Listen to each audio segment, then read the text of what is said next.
Бір ата-аналар шектен тыс тәрбие барысында қатты балаларға шектеу қою арқылы да сындырып алып жататын жағдайлар болады. Чатта да ата-анама риза емеспін, маған ата-анам көңіл бөлмейді, мен өмірден түңілдім дейтін балалардың хаттары өте көп.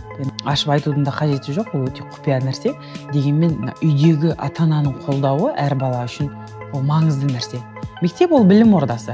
Біз мектепке келгенде әрине баланың психологиясына қараймыз, баланың тәрбиесіне ең бірінші кезекте білім мектептің беретіні. Мен балаларды ешқашан кінәламаймын.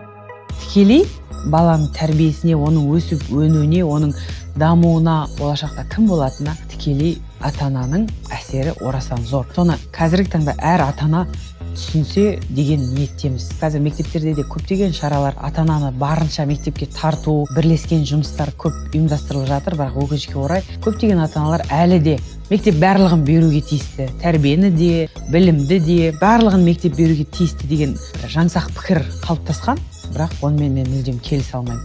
Кез келген дүниеде бірлескен нәрсе ол нәтижесін береді. Бала тәрбиесінде қателесуге болмайды. Баланы тыңдаңыздар, олар бізден ақылдырақ.